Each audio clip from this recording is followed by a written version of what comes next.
Chapter 10 The Selfish Merchant. Once there lived a merchant in a small kingdom.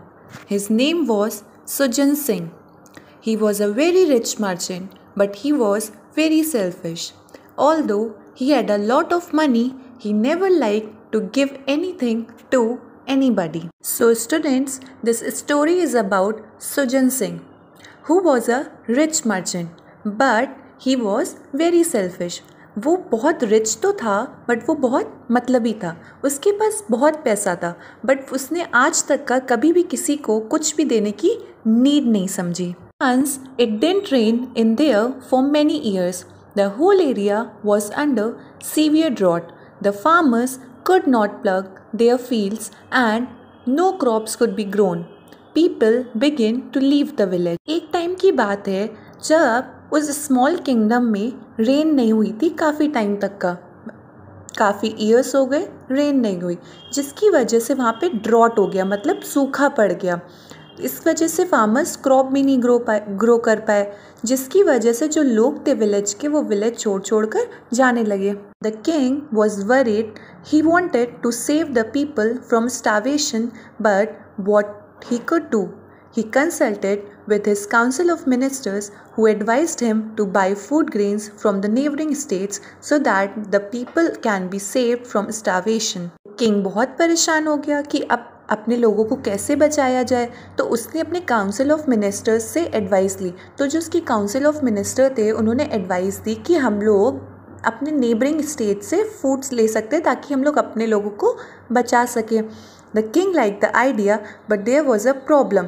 He needed a lot of money to buy food grains, but the royal treasury was almost empty. He didn't have enough money to buy food for his subjects. King को idea तो बहुत अच्छा लगा था अपने ministers का, but उसमें एक प्रॉब्लम थी कि फूड ग्रेन्स खरीदने के लिए बहुत सारे पैसे की ज़रूरत पड़ती. पर जो रॉयल ट्रेजरी थी, मतलब ख़जाना था किंग का, वो ख़त्म हो चुका था ऑलमोस्ट. तो उसके पास इतने पैसे थे ही नहीं कि वो फूड ग्रेन्स खरीद सकता. Let us ask the rich merchants and landlords of the state to donate half of their wealth to the royal treasury so that we can get money and buy food, suggested one of the ministers. The other ministers also supported him. तो उनमें से एक जो minister था उसने suggestion दिया king को कि जितने भी रिच मर्चेंट्स और लैंडलॉर्ड्स हैं इस हमारे किंगडम के, उनसे हम लोग कहते हैं कि वो अपना हाफ, अपनी जितनी भी वेल्थ है, जितनी भी पूंजी है, वो हाफ रॉयल ट्रेजरी को डोनेट कर दे ताकि हम लोग फूड बाई कर सके. तो बाकी के मिनिस्टर्स जो थे उन्होंने भी उसको सपोर्ट किया जिसने ये आइडिया दिया था. The king also like the idea. He issued an order asking the rich merchants and landlords to donate half of their wealth to the royal treasury for the welfare of the kingdom. Then king को भी idea बहुत पसंद आया, तो उसने क्या किया, एक ऑर्डर इशू करा कि जितने भी रिच मर्चेंट्स और लैंडलॉर्ड्स हैं वो अपनी वेल्थ जो है रॉयल ट्रेजरी को डोनेट कर दे, अपनी half wealth. All the rich merchants and landlords were ready to donate half of their wealth to the royal treasury. But when Sujan Singh heard of it, he was unhappy. I have worked day and night to earn money and now I have to give away half of it. How can I donate my hard-earned money to the king? He thought. Kingdom में जितने भी rich merchants और landlord थे वो लोग agree कर गए अपना वेल्थ डोनेट करने को. बट जब सुजन सिंह की बात आई तो वो बहुत दुखी हो गया, बहुत अनहैप्पी सा हो गया कि वो सोचने लगा कि मैंने इतनी मेहनत करी है दिन रात इस पैसे को कमाने के लिए, अब मैं इसको ऐसे ही दे दूँ, अपना हाफ मनी ऐसे ही दे दूँ रॉयल ट्रेजरी को, कैसे दे सकता हूँ मैं. तो ये उसके दिमाग में ये बात आई. But he knew that if he wanted to stay there he will have to obey the king. Otherwise, the king would send his soldiers, they would arrest him and put into the prison. They would also take away all his money, so he put all his money in an iron trunk.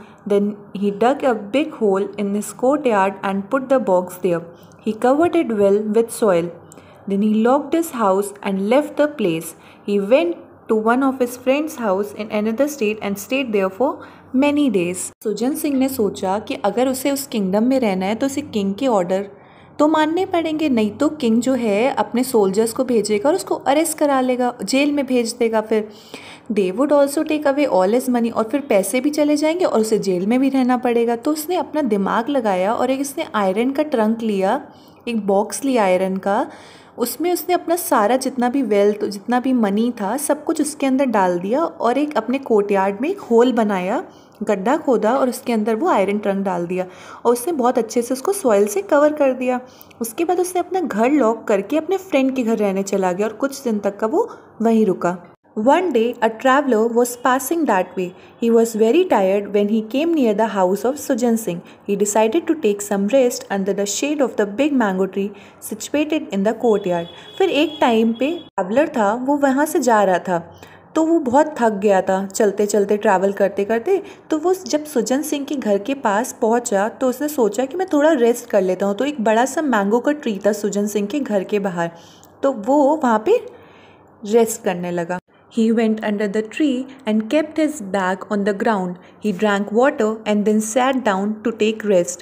Suddenly, his eyes fell at a place where the soil seemed to be loose. He became curious. As he scratched a little with a twig, he found something buried under. He began to dig with his stick and could see a box inside. He dug it out. It was the same box in which Sujan Singh had hidden his wealth.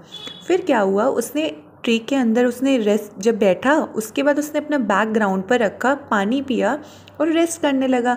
लेकिन अचानक से उसकी eyes soil की तरफ गई जहाँ पे soil थोड़ा लूज था। वो बहुत क्यूरियस हो गया, वो सोचने लगा कि इधर क्या है, इस इधर का सॉइल इतना लूज कैसे है। तो उसने ट्विग से थोड़ा सा स्क्रैच करा, ट्विग मीन्स एक स्टिक से थोड़ा सा स्क्रैच करा, तो उसको पता चला कि वहाँ पे कुछ किसी ने गाड़ा है, बरीड अंडर, मतलब किसी ने कुछ गाड़ दिया। He began to dig with his stick, फिर उसने अपनी स्टिक से डिग करना, गड्ढा खोदना स्टार्ट कर दिया।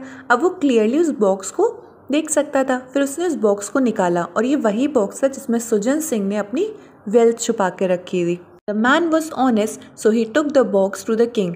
When the king saw it, he was very angry. He realized that Sujan Singh had hidden his money so that he need not give half of it to the king as donation. जो man था वो बहुत honest था, बहुत ईमानदार था। उसने क्या किया, जो बॉक्स लिया और वो किंग के पास ले गया। और जब किंग ने देखा उस बॉक्स को तो किंग को बहुत गुस्सा आया। वो समझ गया कि जो सुजन सिंह था उसने अपनी मनी छुपा दी थी ताकि उसको किंग को ना देनी पड़े as a donation. The king ordered his soldiers to arrest Sujan Singh whenever he returns and distribute his fields and all his money amongst the poor. The Sujan Singh was punished for his cunningness. ने order दिया अपने soldiers को कि सुजन सिंह जब भी वापस आता है उसको अरेस्ट कर लो और उसका जितना भी वेल्थ है, जितनी भी फील्ड्स है, वो गरीबों में बांट दी जाए। इस तरीके से सुजन सिंह को अपनी चालाकी, कनिंगनेस में चालाकी के लिए उसको पनिशमेंट मिली। Thank you.